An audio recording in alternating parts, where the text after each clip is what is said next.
নমস্কাৰ জোন technical YouTube চেনেলটোলৈ আপোনালোকক স্বাগতম জনাইছো। এই ভিডিঅ'টোত মই আপোনালোকক জনাম WhatsApp এপটো কেনেকৈ লক কৰি ৰাখিব পাৰি। আপোনাৰ বাহিৰে আন কোনেও যাতে পাছৱৰ্ডৰ অবিহনে এপটো খুলিব নোৱাৰে, আপোনাৰ পাৰ্সোনাল মেছেজ কোনো যাতে চাব নোৱাৰে, তাৰ বাবে ভিডিঅ'টো সম্পূৰ্ণকৈ চাই থাকিব। হ'ব, প্ৰথমতে আপোনালোকে WhatsApp এপটো খুলি ল'ব।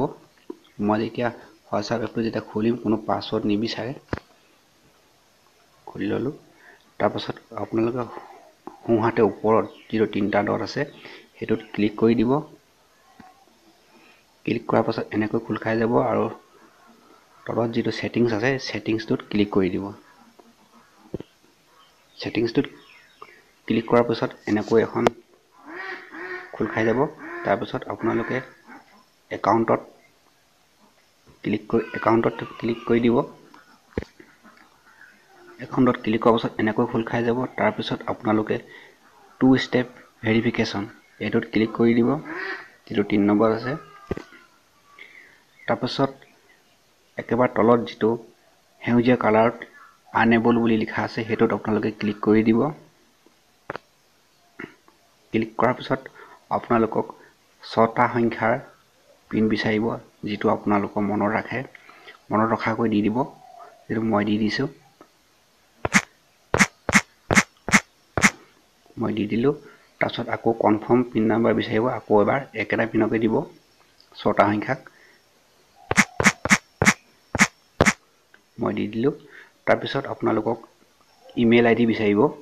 ইমেইল আইডিটো নিদিলেও হৈ যায়, আপোনালোকে স্কিপ কৰিব পাৰে। যদি আপোনালোকে পাছৱৰ্ডটো পাহৰি যাব, তেতিয়া এই ইমেইলটোৰ জৰিয়তে আপোনালোকে পাছৱৰ্ডটো শুধৰণি কৰিব পাৰিব। পাছৱৰ্ডটো আপোনালোকে ৰিছেট মাৰিব পাৰিব। মই যিহেতু দি দিম, আপোনালোকে স্কিপটো কৰিব পাৰে, যিহেতু মই দিম।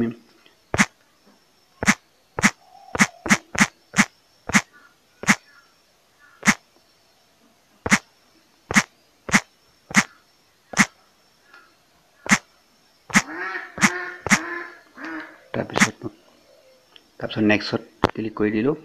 আকৌ এগেইন বিচাৰিলে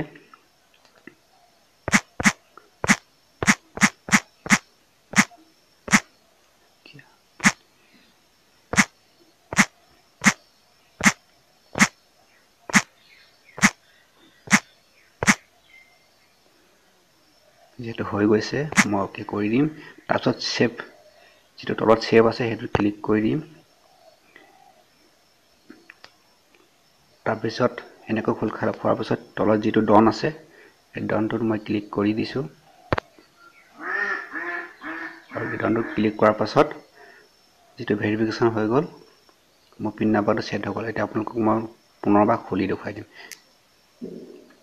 বেক কৰি ল'ম, আটাইকেইটা মই বেক কৰি ল'ম। মই হোৱাটছআপটো কাটি দিলোঁ। এবাৰ পুনৰ মই হোৱাটছআপটো অন কৰিম, তেতিয়া মোৰ পাছৱৰ্ড বিচাৰিব। দেখিলে নহয় আপোনালোকৰ মেছেজ কোনো চাব নোৱাৰিব। আপোনালোকৰ যিবোৰ ব্যক্তিগত মেছেজ যদি আনক দেখুৱাব নিবিচাৰে, তেনেহ'লে আপোনালোকে এনেকৈ আপোনালোকৰ হোৱাটছআপটো লক কৰি ৰাখিব পাৰিব।